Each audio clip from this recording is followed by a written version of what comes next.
Hello there! Welcome back to The Legend of Zelda Twilight Princess. My name is Mike, and I'm a man again! So now we can do some manly stuff, like climb a mountain, perhaps. Let's go do that. I don't think there'll be any more cutscenes to just pass these people up. Last time we learned that we actually have to go back up Death Mountain, right over there, and that is where we will eventually be finding our next temple. And the pattern continues. After traversing this area as a wolf looking for the Tears of Light, we're going to do it again as a human. And this is Kakariko Village, actually. Looks a little bit different than the ones you're used to from A Link to the Past and Ocarina of Time. And in this game, it's more of an abandoned village, and there aren't really any inhabitants here, which is somewhat of a shame. I prefer in Zelda games to be a lot of interactive NPCs to speak with, because that has a lot of side quest potential. I mean, anyone who's played Majora's Mask would know that game is full of NPC interaction, and pretty much like half the game, maybe even more than half the game, is side quest based. And that's something this game kind of lacks. We'll go into that throughout the LP here, how this game seems to kind of lack the side quest portion of it, which is another big complaint I have with it. I mean, I want to start getting into a big rant again about disappointments with this game, but that's one thing that it's missing from this game that I'll get into a little bit later. Right here I have a Goron's return to this game, and we're gonna have to get through him in order to climb the mountain, but as you can see, he's a little bit too powerful for us, and we need to be does he even tell us? No, he doesn't exactly tell us how we will be able to stand him, but there's no way we can ever deal with him right now. We cannot get past him, so we're gonna have to turn around, unfortunately. But yes, Gorons do make their appearance in this game. I think we actually saw ghost forms of him as a wolf, and I didn't point him out in the last episode. And we'll come back to this. Is this guy's name our guy or girl? I remember earlier in the LP when I was talking about how characters in this game, you can't exactly tell what gender they are, and this is another example. I would assume this is a guy. In fact, this probably is a guy, but it could also be a manly looking girl. His name is Bo. Okay, that's the mayor of Ordon. I think this person's name is Renato. I'm not sure. I know there's a character in here named Renato. I'm not sure if this is it. But this character, he or she, whoever he or she is, whatever it is, it guards after the children here in Kakariko, and yeah, so I guess he or she is kind of their babysitter type of thing. I don't want to say babysitter because they're not toddlers. They're old enough to somewhat look after themselves. But here's a familiar friend of ours that we haven't met up since becoming a wolf the first time. Epona's back, and she's a little bit wild right now. So this is actually a pretty interesting little part of the game. This is how we get our horse back. And we're gonna need to tame her, and you can see at the bottom of the screen we have the control stick moving left or right. Just pay attention to that, and point in whatever direction it points in, and then it'll say seize to press A, or press A to seize. And there you go. Not too much to it, you just have to have quick reactions to the changing of the control stick directions. So now, this is pretty much how we acquire Epona, and now we have access to her throughout the rest of the game. So, unlike the N64 Zelda games, which are the other two games where Epona appeared, you get Epona fairly early in this game, and she plays a huge part in it. She didn't really have much of a useful role at all in Majora's Mask because of the bunny hood. Like, the only use for her there was just to jump over a few fences. Ocarina of Time, she was somewhat useful, but still, she didn't have a whole lot of area to move around in. You can only really use her in Hyrule Field. In this game, you can take Epona just about anywhere, and Yeah, she is a requirement to get through here, to get around the overworld quickly, if you're not going to be warping. And unfortunately, the postman's back to interrupt us. Always having to interrupt the epic treks through Hyrule Field with the epic Hyrule Field music. And it's a letter from... Oh yeah, Uku sends you a message. Why does Uku send you a message? Most of these letters aren't very useful. They tend to mention things about stuff going on at shops. Let's see, Dear Adventurer. I was so happy to meet you. I'm playing. If you continue your journeys, yeah, it's just pretty much Uku saying that we're going to be seeing Uku in other temples, not just the Forest Temple. Because, again, we met Uku in the Forest Temple, and, again, if you didn't catch what Uku does, it pretty much serves as the same purpose as the Farore's Wind in Ocarina of Time. You can go to any room in the dungeon and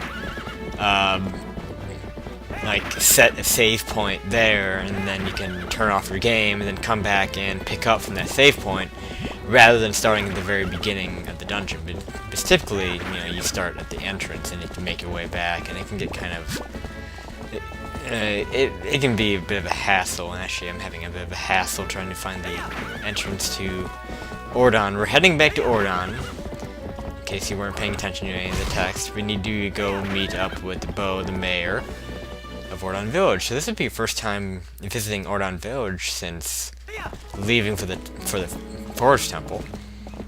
If we can buy the bottle from this guy, we have 113, so might as well do that, hey?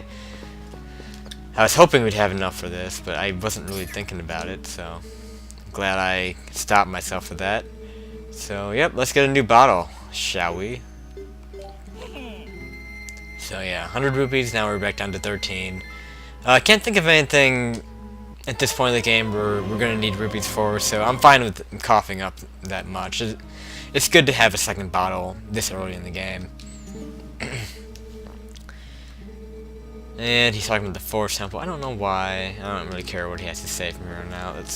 So yeah, we're pretty much done with that guy. Can't think of much we can buy from him, except, I mean, unless you really, really need an oil refill. But typically, in places where you need oil, there will be like kind of a pool of some. Not a pool. That's not a good word, but I can't even describe it. Like a bowl of something that has oil in it that you can dip your lantern in and get free oil from it. And I know there are places like that in this game. I'm just surprised I didn't see any by the Forest Temple. I thought there was by the Forest Temple. But now we can head across here with Epona. I don't think there's anything new here. Actually, there might be. Is there anything? I think there. Yeah, there is something over here. We can talk to that wolf, can't we? Yeah, the golden wolf. Okay, cool. We're gonna learn a new sword skill. If you remember last episode, as a wolf, we howled the Song of Healing and the Howling Stone, and had a nice looking cutscene. And then he said, "Take sword in hand and meet me." Well, that's exactly what we're doing. We have sword in hand, and we can learn our next sword skill. So yeah, from what I recall, you typically learn one of these before each dungeon. So this is part of the rinse and repeat process. So we're gonna learn the shield attack, I believe. Oh yeah.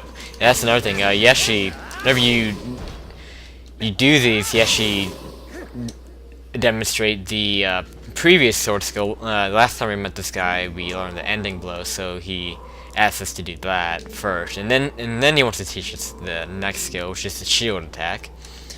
And this can be a pain in the ass to do in the Wii version because you have to use a nunchuck for this. And what you have to do is flick the nunchuck forward. I'm just gonna explain it myself. You have to flick the nunchuck forward as you're locking on. Your shield will kind of knock back the enemy. It's basically used as a stunning move, and then yeah, they will be kind of motionless for a little bit, and you can get some free hits on them. Very useful move. And yeah, it's probably the least useful of the sword skills, and technically it's not even a sword skill, it's a shield skill. And yeah, should we have to do it again? Oh, what the hell? Oh yeah, we can deflect stuff with it too. So yeah, he's gonna actually deflect. Oh wow. Yeah, see, this is really bad. I hate this. I don't know how this works in the GameCube version, but yeah. It can be kind of a pain with the Wii version. You have to be pretty forceful with your flick of the nunchuck. The other annoying thing about that is that the spin attack is also done with the nunchuck by shaking it like from left to right, so that can kind of interfere with one another. Man, it's something I'm really worried about with Skyward Sword. I think it's going to be a great game, and the motion controls are overall going to work well, but I just have a feeling that some of it is going to interfere. Like, some of the actions you do with the motion controls will interfere with others, and like, you try to do one thing, and then you end up doing a different thing. And I don't know, it's a very risky move on Nintendo's part, and I hope they don't overdo it, but it seems like they are going to kind of overdo it. I'm still excited about the game. I think it's gonna be great, but the motion controls, I just feel like they're gonna overdo it a little bit. Overall, I do expect to enjoy Skyward Sword, and I do plan on doing a 3-heart run of it, which is risky on my part because, of course, I've never played the game. I have no idea how well it's gonna control.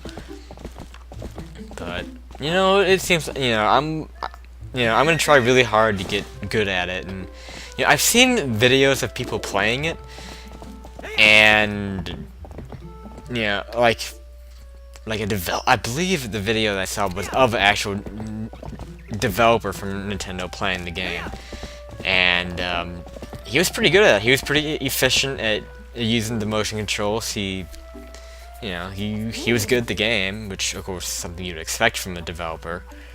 So it is encouraging to see somebody play the game efficiently the way it's supposed to be played with enough practice under their belt. So it just seems like it's going to be a game that takes some getting used to, and it's going to take some adjusting, but I'm up for the challenge, and I'm up for learning how to play the game effectively. Anyway, enough about that. I'm kind of getting off track here, but we're going to actually find out here why we had to come to Bo. And he has an item for us that will allow us to be heavy enough to deal with the Gorons, but first we're going to do some training.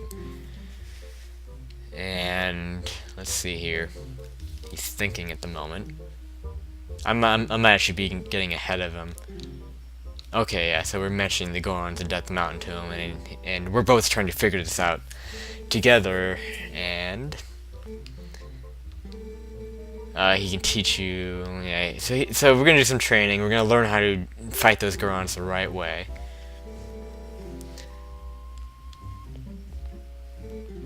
So follow back.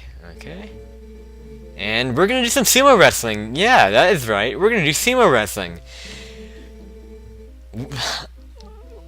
When would you ever think to do this in a Zelda game? Like, this is like one of the last things you'd expect to do in a Zelda game. Sumo wrestling. It totally caught me off guard. But sure enough, yeah, that's what we're about to do is sumo wrestle. And something, I'm not sure if you can if this actually can serve as a minigame, and if you can come back and sumo wrestle him anytime you want. But I might try that later just for kicks. I've never actually tried it. Need to hear him again? No, don't want to hear the instructions again. I can explain how this works. This actually can get kind of annoying too. We're actually going to take off our tunic and stuff too. Yeah, he's all big and stuff. And Link's nice and skinny, but he has some inner strength in him.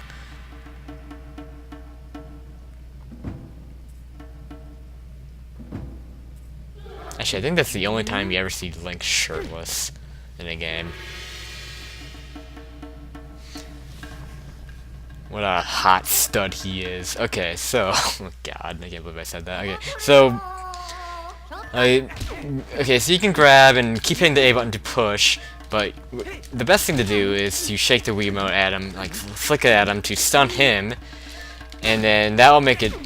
That's when it's best to try to push him off. Now he's gonna try to attack at some points, and you can kind of strafe left or right to dodge. The best thing to do is to dodge his attack, and then hit him, and then start pushing. That's basically how it works. I think we're gonna have to do it twice, aren't we? Yeah, we have to do it twice. Apparently he thinks that was a fluke. I don't know. Maybe I think he's a little bit harder this time too. So. Oh yeah, if you attack at the same time, you kind of bump into each other. And then of course when he's trying to push you, you hit A to get out of it. And you're probably gonna hear that A button mashing.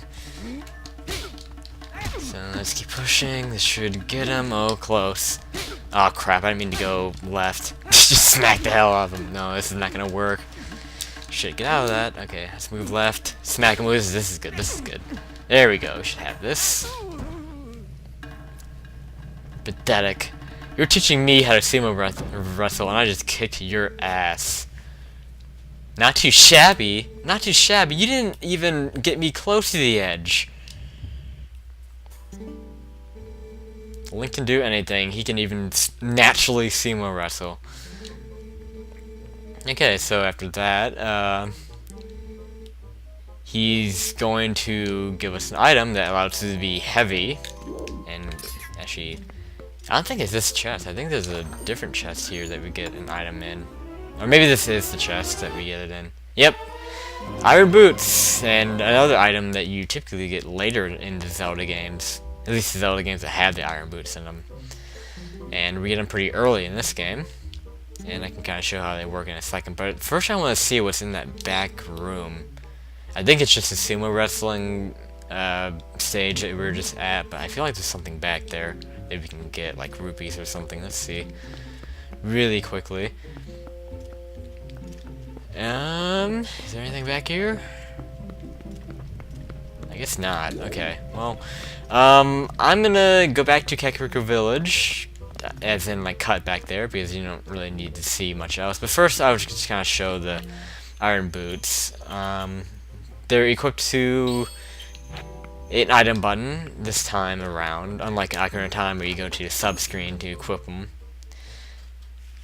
And they're pretty much the same thing as in Wind Waker, which is another game where you equip them to an item button. And you just put them on. You don't have to put them to B either in this game. You just put them on, and you walk like this, really slow. So yeah, there's not much else to them. But anyway, I will see you back at Kakariko Village. Okay, we are back into Hyrule Field, getting close to Kakariko. And we're actually gonna... Are we gonna have to hop a fence? I remember having to hop a fence to get back in here. Yeah, you do.